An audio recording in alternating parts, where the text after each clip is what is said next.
Hi folks, I'm Alan Watt and this is Cutting Through the Matrix on the 21st of April 2019. I wonder how many of you have realized that we're in a new chapter. And that's how I see history and the history of our lives, in fact, as we go through them from an early age and into the lifespan that you live. You'll see that there are chapters and even the histories of your own lifespan as far as the realities of what's supposed to be happening and how they're given to the public and to us as we live these lives, because we'll see history change, in fact, even as we live through it, our own histories in our own lifetimes, things that happened in our own lifetimes getting changed into some carved in stone official version, basically. And it's always really been like that. However, you find too that there are chapters, as I say. It's like the Cold War. The Cold War, lots of folk were born into it. And the threat at that time, of course, was we're all going to get nuked to death and we should all obey governments and live in austerity because all the money had to go to, for your taxes, into the war industry for weapons which would never be used.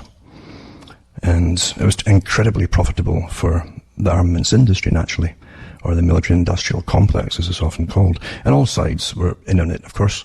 There was Russia, you had China, Britain, the US, Canada was on the periphery of it too. It supposedly didn't let missiles in to its own territory. However, it did happen occasionally from the US side. But the fact is that these are control mechanisms for ruling oligarchs within each system. China, of course, as I say, was in it too. Every country depends on the military-industrial complex, and you think they're all separate, but they're not quite as separate as they let you think. In fact, the World Bank lends to all countries. Isn't that interesting? And the World Bank lends to the old Soviet Union, to modern Russia. It lends to Pakistan and India. They both have nuclear weapons. They're always threatening each other. And I guess where's the World Bank based? Well, look into it and you'll find out very quickly. So you'll find their connections always with an oligarchy, basically, that runs the planet. And it definitely exists. It's beyond just a deep state. A deep state really is more of the mechanism within countries like the US of old families that feel entitled to go on the way they've always gone on, pulling strings behind the scenes. But above them, there's even another group as well. So we're living in a system that has chapters. The Cold War was a chapter, and it supposedly just ended. That's how it was basically given to the West. It just gave up one day, and they all went home, just like that. And people believed it, and you're into a new chapter. A new chapter, of course, that was a bit different in that you had a sense of, well, what do we do now? You see? Now, governments depend on wars or the threats of wars to tax and fleece the public, as I've mentioned many times before. It's absolutely necessary to have some kind of threat.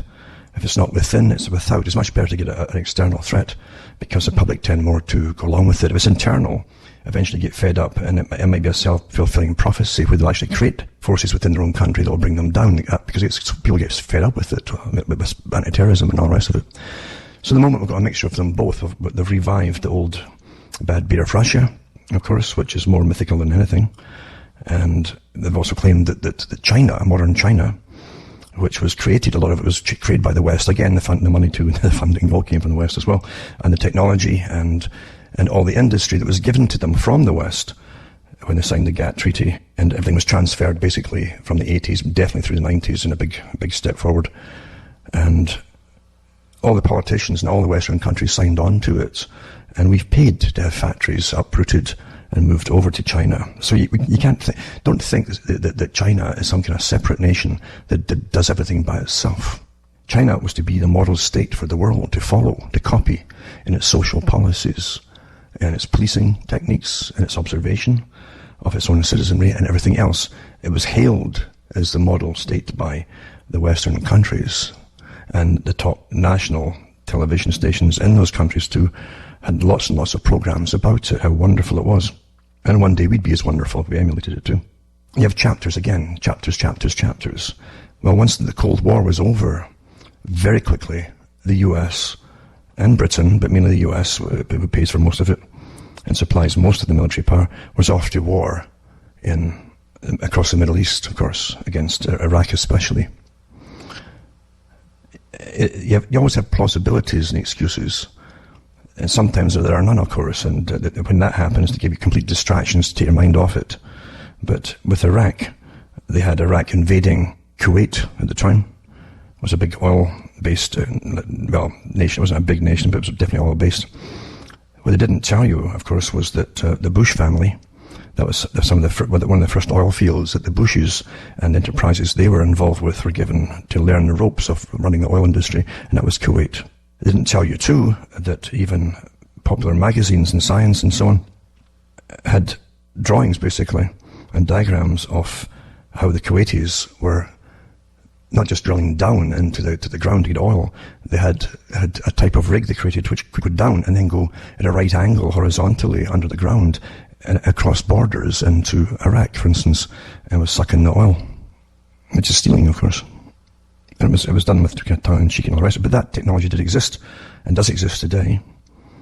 And Hussein apparently, supposedly, had approached the West, talked to some of the leaders of the West and their diplomatic envoys that were sent over to Iraq and asked permission to go in there and put it straight because they wouldn't stop taking their oil. That was the reason at the time. Well, that was all forgotten immediately as soon as they went into Iraq and the full propaganda machine went into action with this nonsense about throwing babies from incubators in Kuwait out the window and what a monster he was. So, as I say, we're in a new chapter then. We're in this chapter of Middle East, and I knew from then on we'd have nothing but the Middle East. That's all we'd get told about. And sure enough, that's right to the present time. It's on the go. And we've had Syria, and but we also still have the next move to go towards Iran, of course, which is a big target too. People are well aware there are other factors involved in all of this. And it's definitely the oil, but it's more than just the oil.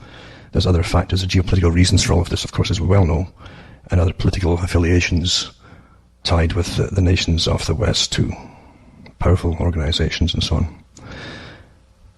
So I've been going through this lull for this last little while as it's kind of calmed down after Syria campaign, although it's still getting bombed at the moment from outside. You're sitting waiting for something to happen, as I say. But it is happening. You're in, as I say, a new chapter where there are far more stories to do, any stories you find at all in news, to do with obviously authorized mass demonstrations of an international kind. And I'll touch on them tonight, some of them. Because you're in the phase we're in now, we're into the new Soviet system. And the Soviet system was to be ruled by councils. Now they have NGOs substituting for those councils, you see. And we don't vote these NGOs in. They're well organized. They're generally picked from students and trained from universities with the public taxpayer paying for all, of course. And they also have foundation money backing it too. The private foundations that really they call themselves philanthropists, but they're not just philanthropic. They actually train armies of what they call social warriors now. There's all kinds of names for them. They've got eco-warriors and social justice warriors and blah, blah, blah. But the leaders of these groups are very well organized and they're trained in the Marxist philosophies. The followers don't have to be. They're just young, they're angry, and it's easy to get them wanting to belong to some group or other, and they all do. And so you present the groups to them, you give them their T-shirts, and with the love bombing and the same terminology, because you all have your own terminology in every group, then they'll give their allegiance to the leaders of the groups. And you don't need much, really, propaganda to sway them over, because you keep it simple. Youngsters see everything in black and white, as I've mentioned so many times before. And it doesn't dawn on them they're getting used. And again, I'll touch on that tonight, how they're used. And you can we've all been there at one time. All young folk go through the same stages. And you definitely see what's unjust. But the clever people behind all of these things, that hide behind the vast majority of the youth organizations, that appear to be youth organizations, it's very old people. I mentioned this before, very old people at the top who manage all behind the scenes. They know exactly what they're doing.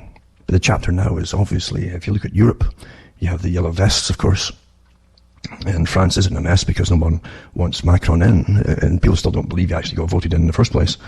He was so unpopular, and he's a front too, of course. But then you have Britain, for instance, who's going through these incredible changes, where some people even say there's a complete breakdown in law and order, and even with the supposed eco-warrior organizations that have been going on recently, this last week or so in England, you've even had police joining in with them, which is interesting too. That's also a symptom when you see the breakdown of authority and order within a nation. The symptoms are all there. But also there's almost stand-down authorization from the top as they play with they've got stabbings going on every day, shootings and stabbings. And the police are just keeping back from it all, basically, in different parts of the country. But they are joining in protests about save the environment, save this, save that, and all the rest of it, which of course is a big stick for bringing in the last phase of totally organized scientific socialistic control of the people. That's what it's for. That's what the eco thing is all about. The ones at the bottom have genuine grievances, I'm sure, but the ones who lead them all, as I say, they know what's to be brought in with it.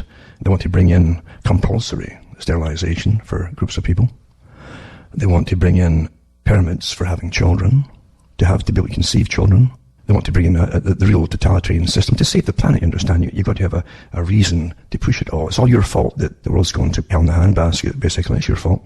You've caused it all, and the older folk should shut up, basically, too, because older folk caused it all. That's what the youngsters have been taught.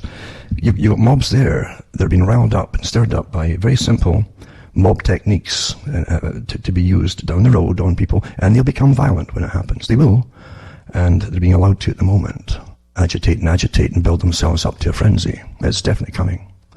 And those that control them are well aware of it too, and they know how far to push it and how fast to push it, or even when to pull it back a little bit. Things don't happen by themselves on that level, on that scale. It doesn't happen. And if authority doesn't want something to happen, believe you me, they nip it in the bud very quickly. Very, very quickly. I'll be touching on some of these aspects tonight again. It is interesting, as I say, when you go back to the ideas of what folk think of is the Illuminati, but it's really the World Revolutionary Party behind so much of it. And they always focus in on Adam Weishaupt. But the organization didn't start or stop with him. It was on the go long before him. And the folk don't even know in the US. Some of the World Revolutionary Party came over from Germany to help Lincoln fight the South in the Civil War. There's quite a few of them that we know of. There's half a dozen of them were made top officers, and some of them were generals for the North. No conspiracy theory, it's a fact. And then after the Civil War, quite a few of them went back over to Germany, some to France, to help overthrow the French system as well. World Revolutionary Party, that's what they were. It didn't start with the Bolsheviks. It was on the go long before that came along. And mind you, too, if you were alive at those days, you would find the same people who were drawn into crowds and protesting and so on would join these parties back then, because there was never a peaceful, happy system or a utopia on the planet, believe you me. And there were plenty of things to be upset about with constant wars. There still are. It's quite easy to get people fed up with constant wars. You have to be crazy to want them, unless you're at the top and you use it for geopolitical control and the acquisition of wealth and resources, naturally. But there's no doubt about it. The ideas, and of course they give you all of this when you go in, and if you study philosophy, and eventually you'll actually go into Marxism as a form of philosophy and political control as well. And then they go into how it all comes together with forms of revolution. You forget too that the aspects of the culture that come from religion is philosophy too. You forget that. So the ideas of what's right and wrong come from philosophy. Anything that gives an idea of how to live or what you should strive for is philosophy, basically. There are those who understand this very well. They understand how to work for centuries to achieve a goal. They know when to back off a little bit and work on some other nation somewhere, then come back to the primary nation and get on with the rest of the agenda. We've seen instances of this before, and it hasn't stopped. Those who get on television or on YouTube even with their banners and their slogans. Remember what Lenin said, we should win by slogans. That's what they're given. They can't really say much beyond the slogans too much, except you're all bad and it's all your fault the planet's going to as I say, hell in the handbasket, and you've all got to change your ways and go vegan and all this kind of stuff, you see. Just like that. Folk see them as separate organizations doing separate things. No, they're not. This is all to do with so-called climate change, which is the excuse, and global warming, the excuse that was dreamed up by the Club of Rome, the big think tank, to get the public to go along with their big agenda, which has always been total control through scientific socialism of cultures, nations, all across the planet, international, for a global system, and how they could literally bring down the populations and be what they would say would be the right number of people that were necessary to basically run the planet, or serve the elite. It's probably a more truthful way to say it. But it's never stopped. And the last people to ever figure anything out are the ones who are involved in separate protest movements or demand. I call them demanding movements. They always have demands, you see. And if you don't give in to the demand, they'll riot or bring the world to a standstill or whatever it happens to be. Or until they're stopped, basically. Any excuse will do. And any excuse to give them to achieve this goal of scientific socialism and control over the people will be used, quite naturally, by those in control. But that's what they ended up. You've got to have an enemy to unite the planet. Aliens aren't coming in, so make man the enemy himself. And the enemy's against too many people, consumers, who are consuming resources and destroying the planet in the process. That's what they said, basically. And plague, famine, drought, etc. And, that would fit the bill, basically. That's what they said. And they haven't stopped. And when they make big world, remember, every country signed on to these deals at the United Nations. Going way back, even before Maurice Strong, and then with Maurice Strong, you had the different agendas from United Nations at that time too, the biodiversity treaties. They signed more treaties in Rio, and we're all supposed to be subject to the agreements in these treaties, even though we've got nothing to do with it. We don't need to vote on them. They don't even bother telling the public what they're about most of the time. But that's where the agenda for the 21st century came from these private organizations working using the United Nations. And don't forget, the United Nations is there for a world government. Top members like, not just Bertrand Russell talked about it, but you have other ones like Arnold Toynbee, who quite openly in all these talks talked about world government, and the United Nations was set up to be world government and develop into world government. His talks were openly about this. And you have to see what organizations that particular guy belonged to. But they didn't hide it, especially right after World War II. But not just any old world government. You see, what's wrong with a world government? Well, there wouldn't be nothing wrong with it if they had an honest, decent system. But we never had an honest, decent system in politics. And they never will. Even the Durants, Will Durant and his wife Ariel, they worked their whole lives for big think tanks and big foundations, again, to try to bring in this same global system. And Will Durant himself said that, who really advocated anarchy and everything else initially. And then he'd followed all the anarchist talks and the communist talks and so on initially too, and revolutionary leaders. And as he kept changing and morphing into the next belief and the next belief and the next belief, and eventually he realized that behind all move towards politics and power is power itself. Power is behind all these things, the craving for power. So that you'll never have a just system. Never, ever. I don't care how nice it sounds. The Soviet system, the Soviet charter they had, it was wonderful to read, but it just didn't exist in reality. It's always that way. It's always the same way. I can remember too, looking into the communes, because I was wondering why the CIA, for instance, were so interested in studying communes. For those who don't know, they helped fund a lot of them and set them up, in fact.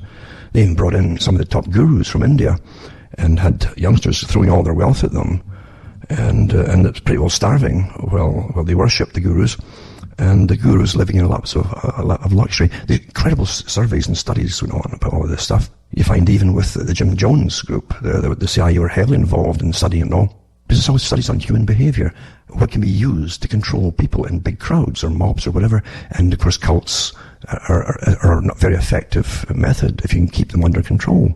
So that's what I really was interested in, why were the CIA so interested in all these things? And then when you look into the Durants, of course, the funding they had from the Rockefellers and the big foundations, that all were working towards this owning the planet, basically. And then you start to see what was really going on. Some of what the Durants saw or said, of course, were definitely true. But don't forget, the initial purpose for writing even the books, they churned out these big massive volumes, and they couldn't do it all themselves. Obviously, there's an awful lot of help involved. It was to put a spin on history. They weren't the first to do it. Well, about the same time, H.G. Wells tried it with his smaller versions of the brief or an outline of history, his 2-volume set initially.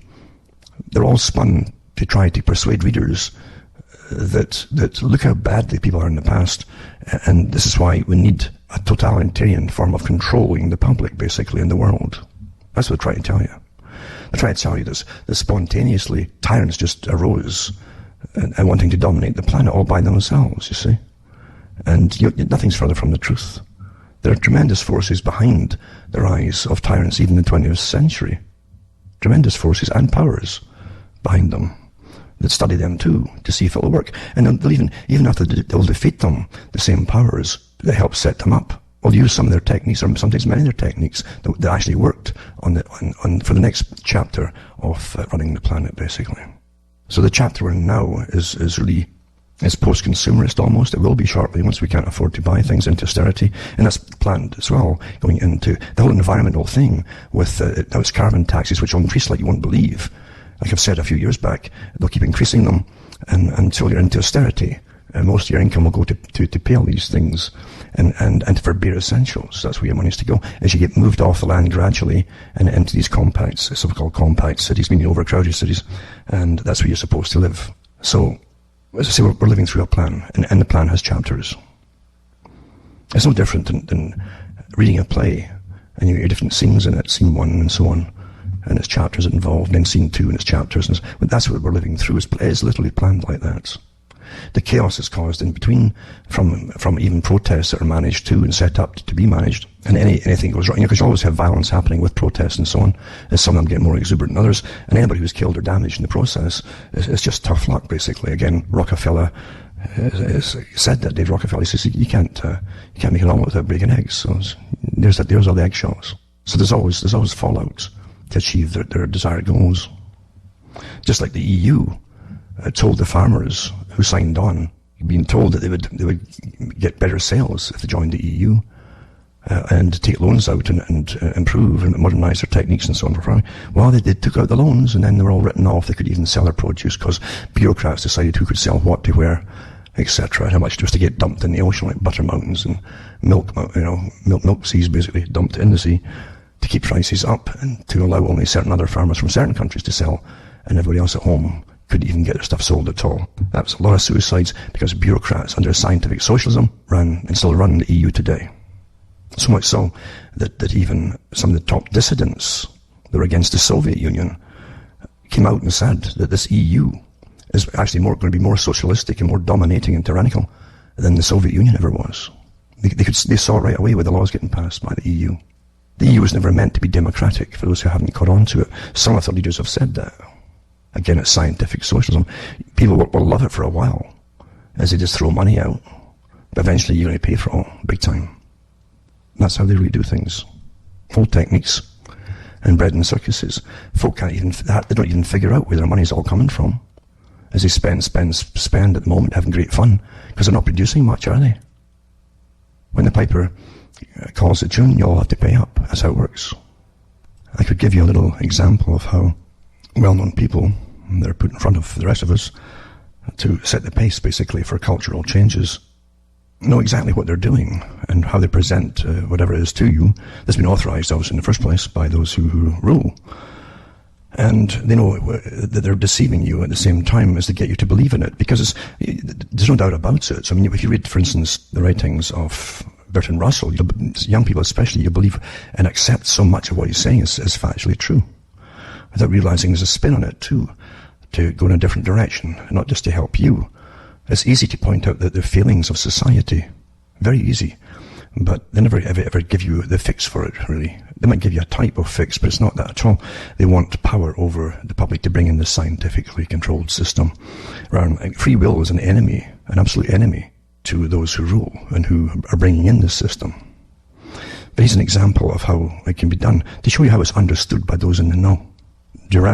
Will Durant said the following, but before that I'll just mention that he, like many before him, including Oswald Spengler, he claimed that you'd have a decline of civilization as a culmination of strife between religion and secular intellectualism. We usually talk about science taking over and fighting with religion, which topples because of the precarious institutions of convention and morality. That's how it's worded here. But this is what Durant actually said in his own book. He said, hence a certain tension between religion and society marks the higher stages of every civilization. Religion begins by offering magical aid to harassed and bewildered men. Now that, I'll interject again, that's what Wells also said in his version of history and so on. They all came out with the same spiels, basically, at the same time. He said, and it goes on to say, it culminates by giving to a people that unity of morals and belief which seems so favourable to statesmanship and art. It ends by fighting suicidally in the lost cause of the past. For as knowledge grows or alters continually, it clashes with mythology and theology, which change with geological leisureliness. Priestly control of art and letters is then felt as a galling shackle or hateful barrier, and intellectual history takes on the character of a conflict between science and religion. Institutions which were at first in the hands of the clergy, like law and punishment, education and morals, marriage and divorce, tend to escape from ecclesiastical control and become secular, perhaps profane. The intellectual classes abandon the ancient theology and, after some hesitation, the moral code allied with it. Literature and philosophy become anti-clerical. The movement of liberation rises to an exuberant worship of reason, in the age of reason, and falls to paralyzing disillusionment with every dogma and every idea.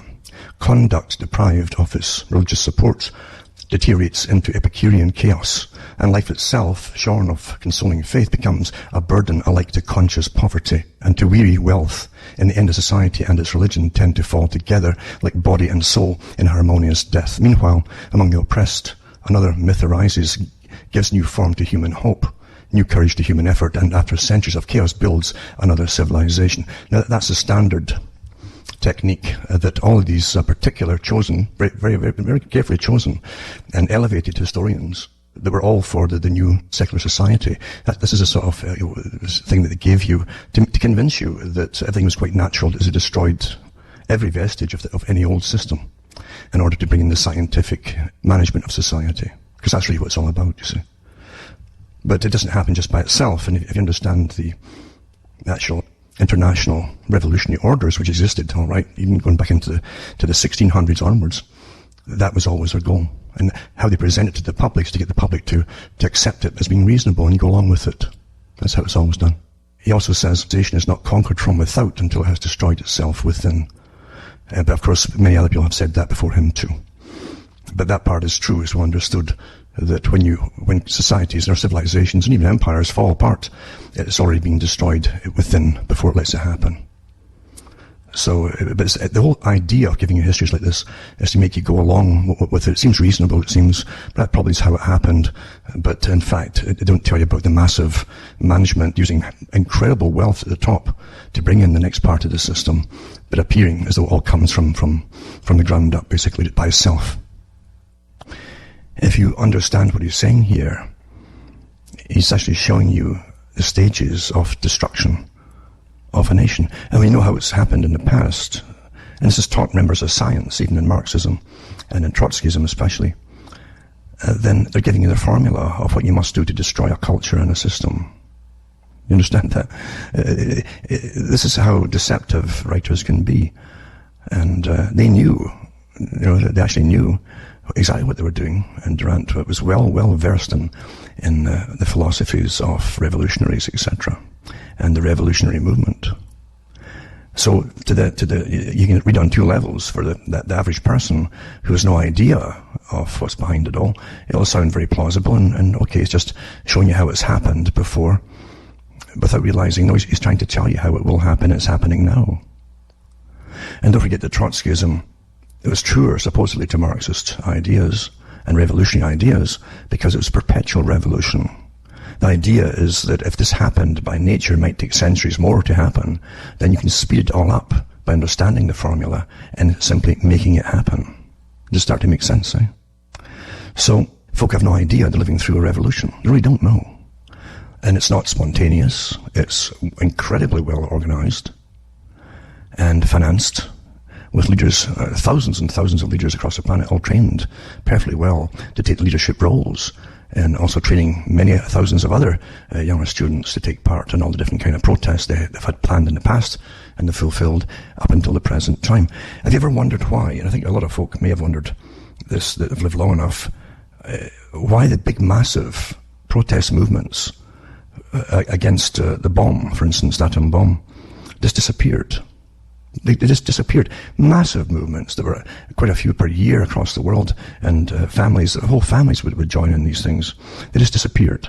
And even when the first Gulf War happened, again, there was this incredible absence of protests.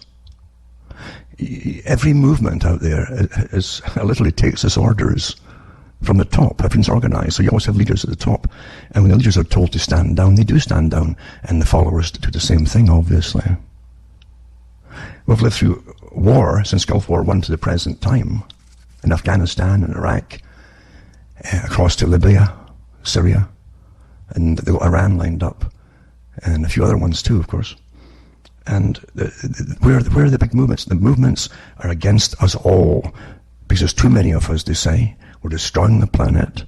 We're the enemy now, not the bomb, not massive warfare. We're the problem because we exist and we consume. If you exist, you'll naturally need X amount of food in your lifetime, so much clothing in your lifetime, even the basic stuff in your lifetime. And they don't want to give that because, you see, there's only so much resources to go around. Scientific socialism. You understand this? It's all the same movement from the wars and revolutions in the 1800s and the 1700s even to the present day. As it's ongoing, it's well organized. It's very secretive. It has its own groups, brotherhoods, sisterhoods, you name it. And you have different levels, just like an army of generals all the way down to junior officers and NCO types down to the bottom level.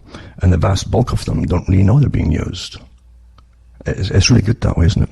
So again, if you know the formula for taking down society and destroying its culture, you just go back. And even in the early 20th century, when the art came out, and they said all beauty must be destroyed. And so art would have characters with their eyeballs down where their chin is and stuff like that.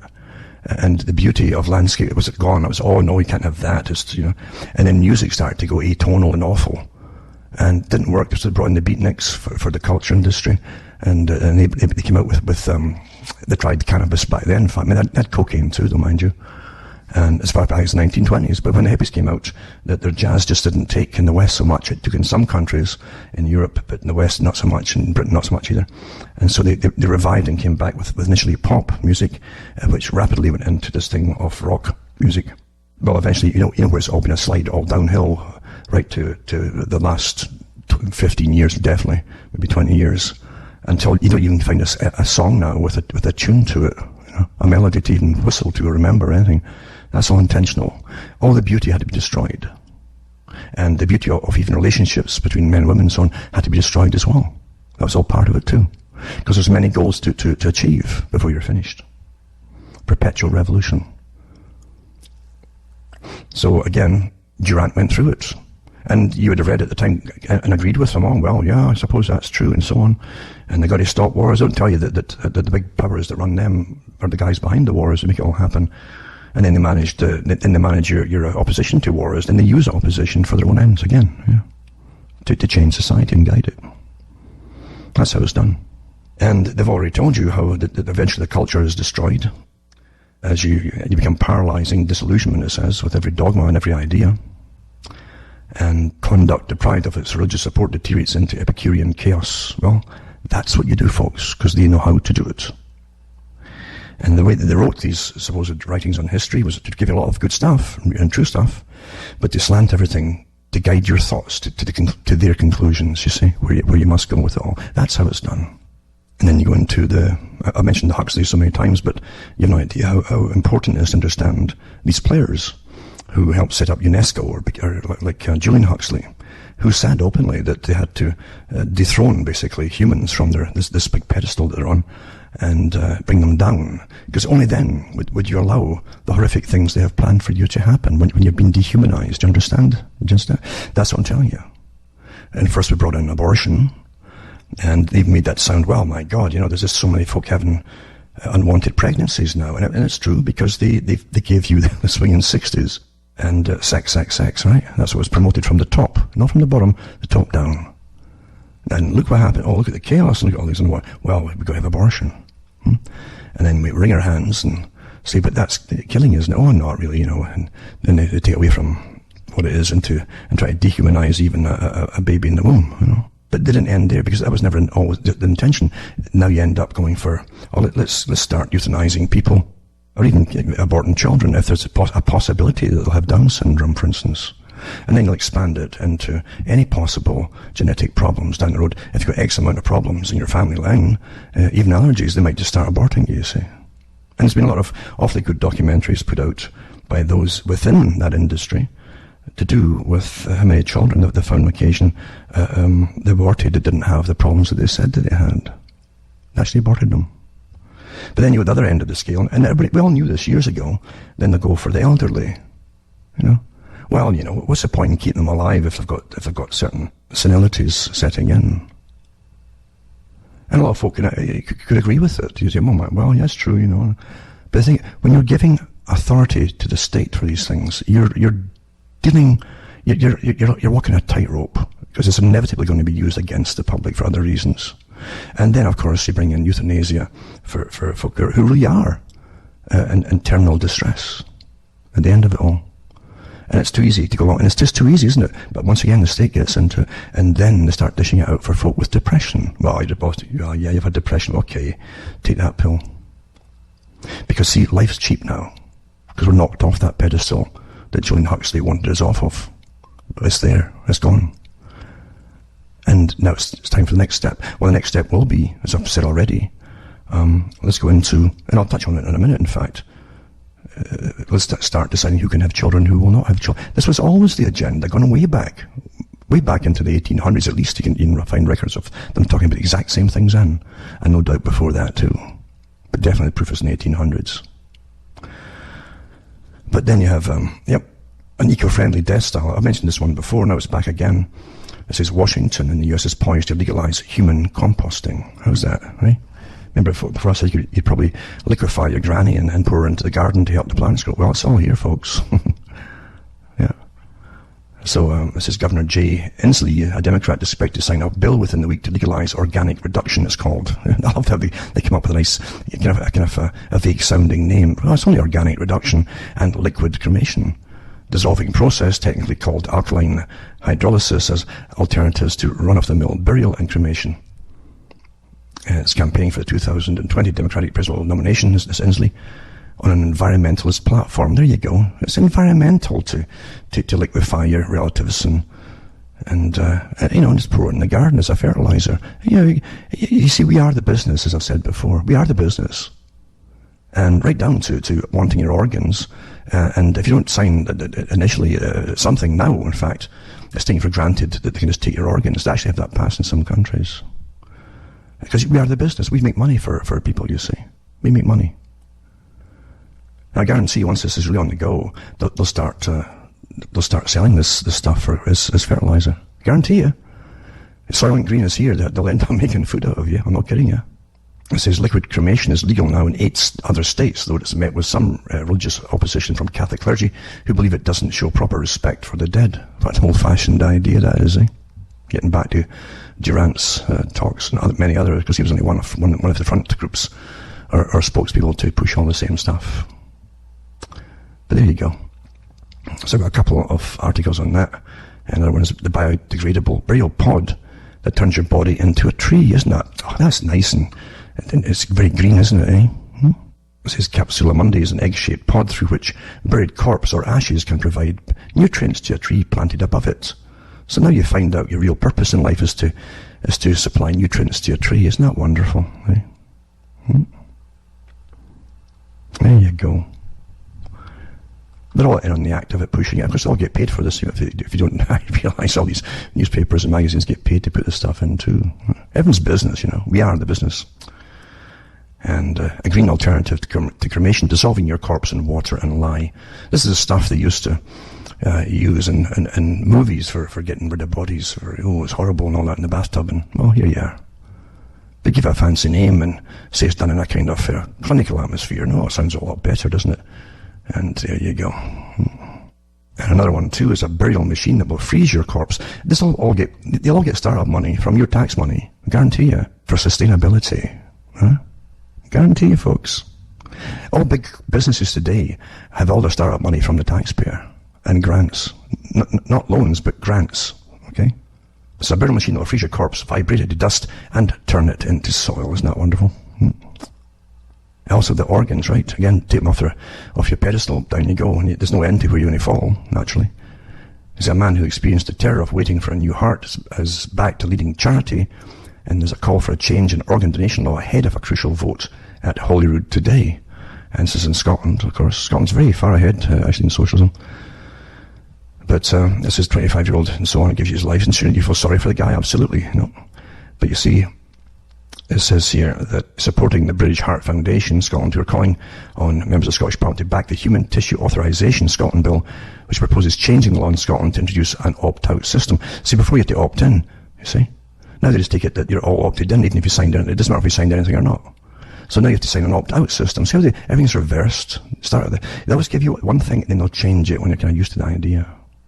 This would mean that everybody would be automatically be considered to be an organ donor unless they opt out. Most folk don't know. See? But anyway, they always give you true stories, heart-wrenching stories, absolutely. But what's behind it all? Then Britain, for the whole of Britain, plans for an opt-out organ donation scheme to save lives. It's the same thing as you all got to go into austerity to save the planet. Is that they've always got this slight plausibility somewhere, you know what I'm saying? Now when you find out what they're up to too, with and it's not horror stories to do with what they do, with even the bodies once you die. It really is, you know. If you think it's done with respect, forget it, folks. Forget it. That went out a long time ago. That went down the tubes, or down the drain with your culture and the body parts. But here they give an example of pigs. Right? Pigs, they're taking their brains out, and then they put a fluid through them to try to revive the brain. Do you think they want to just fascinated with making, you know, pigs intelligent or something? This is all to do with what they're going to be doing with humans. And this is an old idea. The Soviets had stuff out in the 1920s and 30s. With documentaries out there, which they sent over to Britain and elsewhere, with dogs' heads, doing the same thing, full of tubes and the whole bit. It's just beyond Frankenstein. But anyway, it's all to do with where they're going to take it with you. Then they say, they'll take ethical. There's ethical questions here, because if they're going to doing it with humans, blah, blah, blah. That's how they introduce everything, folks. Really. Yeah. It even goes into what they're doing. It says this could have practical and ethical consequences for organ donation. In some Europe, they don't care about the folk when they're just cannibalizing your body parts. But it's all, you know, consequences, like legal. In some European countries, emergency responders who cannot resuscitate a person after a heart attack will sometimes use a system that preserves organs for transplantation by pumping oxygenated blood through the body, but not the brain. See that? Just keep the organs that they want alive, eh? But if they use the one for the brain as well, how many deaths are you going to get as they keep resuscitating you? Even your brain's separate. Because you'll remember it, you would think, wouldn't you?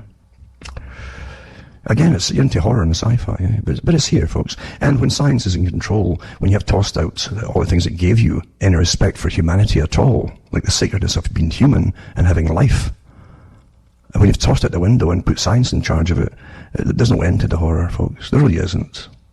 And, you know, it's not my decision. A lot of folk will go along with a lot of this stuff. Oh, well, you know.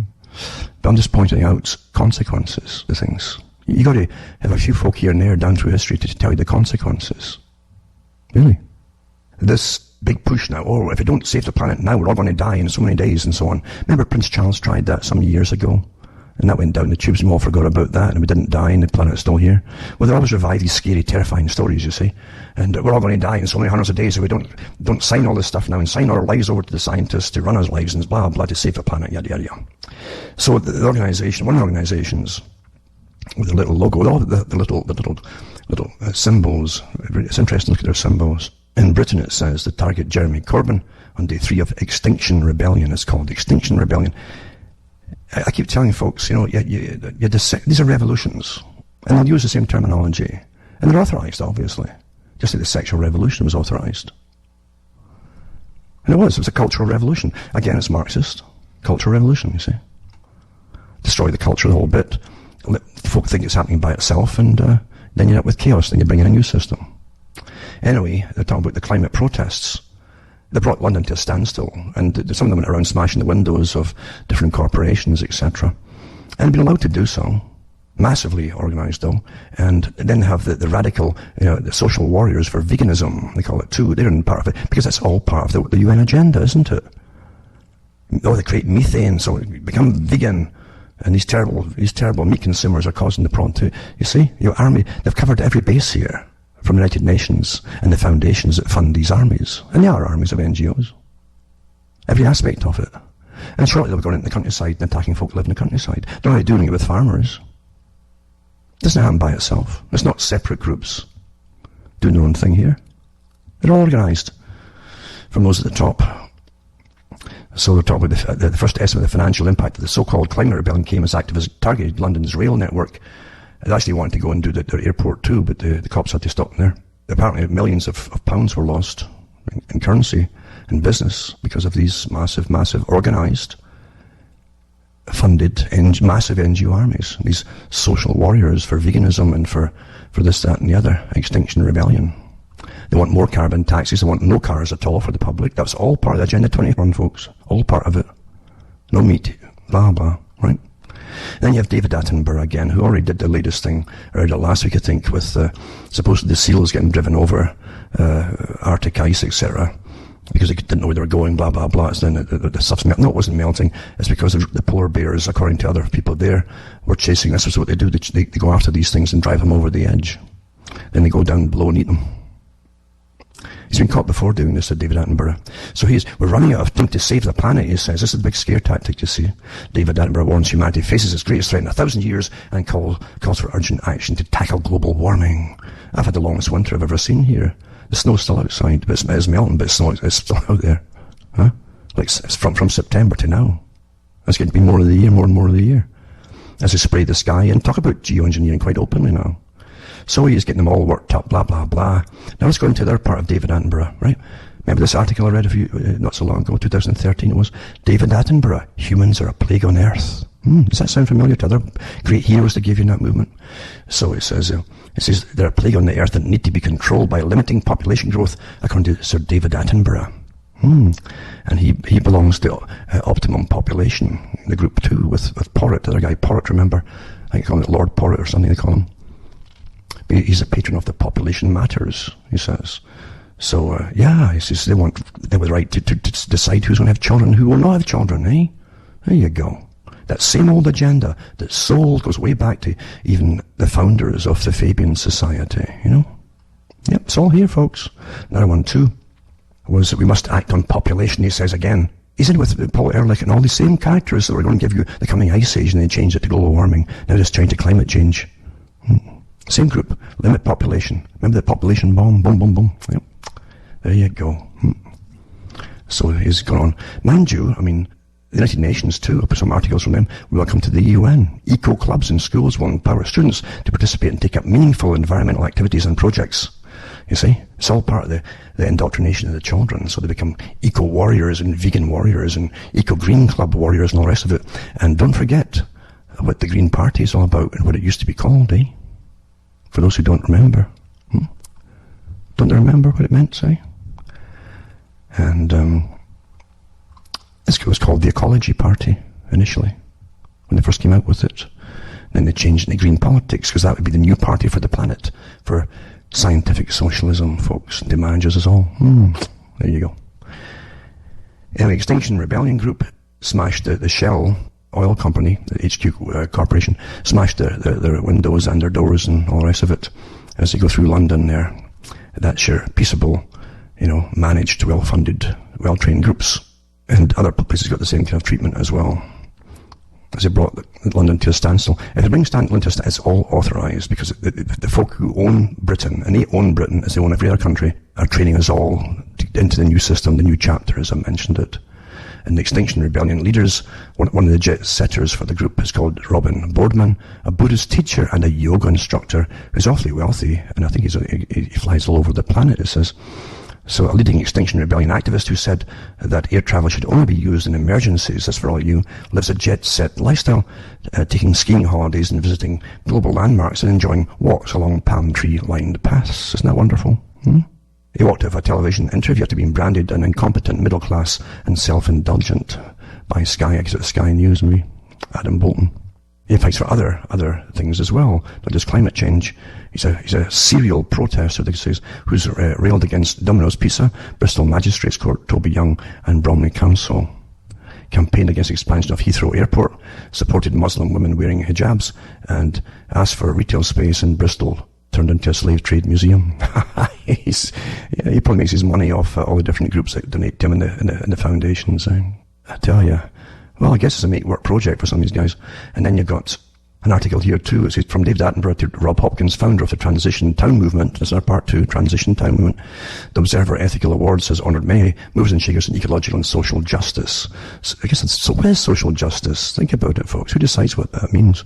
So it seems fitting to launch our 6 awards by profiling the 20 global figures who've exerted influence in 2000. This is back in 2011. For those on our list, the coming year might be best be described as take your partner's time as activists and corporates scramble for power. And we're predicting some unlikely marriages ahead. It's true, it shows you who teams up with whom and what corporations team up with some of these eco-warriors for you, hey? You can awfully wealthy if you get in with the right ones. I've brought a list of accredited organisations as well to the United Nations, because they have inner groups and outer groups, just like the Royal Institute for International Affairs, CFR. And you can get on their observer status group list, or you can just be an ordinary NGO, etc. And get, again, the leaders get awfully well funded. But they've got them in every country, well organised across the planet. And you look into the foundation money they all get, it's just incredible. Tax-free foundation. Again, back to Weishaupt, he said that they could actually create philanthropists that would then guide and help rule the world. Well, here we are, folks. The big foundations, tax-free, charitable foundations, owned by the richest corporations on the planet, or corporate owners. And also, Jonathan Porritt, he's a guy who's in with the Optimum Population Trust, etc. And it says here, he's Sir Jonathan S.P. Porritt. Early life and career gives you his life, etc. But he's into the Ecology Party, which is now called the Green Party of England and Wales. He's all for reducing the population, etc., and really running the world with an iron fist. He's in with David Attenborough and other ones too, and again with Paul Ehrlich and the rest of them. And by the way, Paul Ehrlich's wife is on the board of the Club of Rome that came up with the idea of what to use, which was the climate against the people, to save us all. I'll put all these ones up for anyone who's interested. Most folk don't care, but you never know. This article too is about what happens at the end of the protest, you see, for the environment and veganism and all that. So they go to another protest, which is the cannabis one, have it annually apparently, in nearby Hyde Park. They have a big pro-cannabis party. So all the ones who don't want to eat meat and so on and are all about destroying businesses and corporations are all moved up to the pro-cannabis party and joined them. There you go, folks. There you go. So I'll put all these articles up for those who want to have a look at it. It says here how Cotswold conspirators have 4 key players in Extinction Rebellion, that's what they call it, eco-mob, plotted chaos in London from Vegetarian Cafe and Leafy Market Town. They're pretty well heeled, believe you me, folks, but they're just the fronts too, because above them you've got people in business suits at the very top. The top backers, remember, are big corporations, including the energy industry, because they get so much funding to go green, eh? Isn't that awfully lucrative for them? And then, of course, I mentioned last week, too, that Zuckerberg now calls for global internet regulations. New chapter again, folks, as they take basically all your freedoms of speech away from you. The whole thing with Assange is a warning to everybody now. Because the gloves off, the velvet gloves off, and you see the iron fist, that's a warning to everybody that they're now it's time to rail in any rights that you thought that you had. You're getting taught that you don't at all. The fear is an awfully good educator for most people. And if it gets really bad in totalitarian systems, you get terror that's used from the public, as some of the totalitarian systems in the recent past should have taught us, in fact. It doesn't change, does it? Interestingly, Notre Dame Cathedral, because the fantastic photographs just before the fire started, and by folk who were even getting married in it, incredible history there. And was even amazing to musicians and so on is the acoustics in the place, and how they understood acoustics. Where even the big pillars had sub-pillars around them, these thinner pillars, and actually cut, literally, it's like woodworkers cutting it against the grain of stone to get a certain pitch, tone off it. And then the smaller, or these thinner pillars around the main pillars going up, and these literally helped the whole church vibrate when the organ played, the different notes. Just astonishing, really. We understood such a long time ago when it was built, you know. Oh, another one too. To do with geoengineering. I mean, how can you even keep blaming the public for the weather when they're causing it to change? Remember the article that said a few years back from geoengineering groups and universities, if they were ever geoengineer, it could cause chaos, especially when they're going into, never mind the human fallout and health-wise, but also, and again, even with aluminum and so on, and how it would affect the plants, and maybe us too, our health. But they said that going into it, to get loading doses enough into the stratosphere, could take years, and you would go chaos. There'd be upset the weather patterns and the jet streams and so on, patterns, until it stabilizes. And then you couldn't stop it, because if you tried to stop spraying it, once you'd done that, it would go through the same chaos as it tried to revert back again. It could last for years. Does that kind of ring a bell? We're going through a bit of chaos right now, as we go into it. Anyway, this is presidential candidate Andrew Yang thinks rogue geoengineering could cause a war. He wants the US to take the lead before it happens. So here's a call for more geoengineering, just in case the Chinese do it first, eh? So this is an article. It's quite interesting for me to read this one, and I'll put this one up for you too. For anybody who cares, life isn't all just doom and gloom. You get a good laugh at the cons that go on as you're all getting brainwashed, basically. It's quite interesting to see. And the Energy 202 study renews debate about a radical climate solution called geoengineering. It's by a reporter, Chris Mooney, covering climate change and so on, energy and environment. I'll put this one up too. It is quite something. It's just quite something, as I've mentioned before, how we're in a new chapter, and power is reasserting itself now. They have to give you 20 years of the internet to get hooked on it, to make sure you stay on it, is to take all your rights away. Most folk now are quite content with really good nudging. They don't even get nudged all the time in real time to think the right things, look at the right things, meaning what they want you to look at, and avoid the things that they don't want you to look at, and to train you to be good, you see. And that means just obeying your bosses, and they'll leave you alone. That's the standard thing all down through history, isn't it? But so that's about all the time I've got for tonight, unfortunately. It's kind of flown in again. It always flies in, doesn't it? And yet, there's nothing much I can do about that. It's just the way it is. Hope you're all doing okay and surviving. So many folk are dropping off as you get older. Naturally, that happens. But I was thinking too about all the good music we had years ago, and how step by step they destroyed it until, just like that art, all the beauty had to be taken out of life as they deculturalize you, cause upheaval in society and marriage and relationships and everything else had to be destroyed. And here we are. You don't even have the decent, good, humane music that was meant for real communication about thoughts and emotions from people to people, how it's all disappeared, and all you were left with was anger for a while, and then they give you just meaningless wailing, basically. As we go through this period that Mr. Durant said you would do once they destroyed the culture. Here we are, folks. Quite amazing, isn't it? As I say, the only reason I come out with it is to help those who want to know. Most folk are quite content to get along with everything, as long as they're happy at the time, and they've got enough money to spend, enough pleasure and happiness, and it's quite understandable. But it won't last forever. It's not meant to. But for those who have always understood something was very wrong and got clues about it, my job is basically to come out and hopefully help those, to give them the reasons why things are the way they are, why they're going the way they are, and how you got to where you are now, without killing yourself, because a lot of people have been self-destructive. The people who had insights into this kind of thing and had inquiring minds could be awfully self-destructive to quieten your mind when you know so many things are just plain wrong with the versions you're getting told, and the culture that isn't your culture anymore. In fact, you have very little to actually believe in much anymore, except authority. Authorities are over you. So hopefully that helps people. And I know from all the years I've had so many folk who've even grown up with me and listened to my stuff, and it's helped them out, and that's a reward in itself, because no one should deprive you, or anybody shouldn't deprive anybody of the right to know truth. And you can play with that all you want, with, what is truth, Bob? Well, the real facts, all of the facts on everything. Instead of just giving you selective facts, they'll spin it off in one direction to be used by someone else's agenda. All the facts. You see? That's how it should be. And news isn't even news now, as you know. It's basically opinions. You have what I think even Aldous Huxley called in Brave New World a kind of infotainment, I think it was called, like information, entertainment combined. That's what you have today. It's all about who's in Hollywood and who's in the latest show on television. And that's not news, folks. No. Not at all. So anyway, I'm glad most people are hanging in there and getting something still out of it. As I say, that there's no downer in understanding at all. There certainly isn't. For those who are the eternal optimists who've been trained to look at the positive and never look at the negative. There's the people who put on earmuffs as they walk away. They're walking along a train track and they don't look backwards. It's just too unpleasant. Well, that's their decision, you see. And you've got to accept other folks decisions. We're in a stage with a new chapter where we're living in an intolerant system where people won't even accept other opinions about anything. They're showing their teeth now. Anyway, that's it for today. Stick in there. Things are changing, obviously.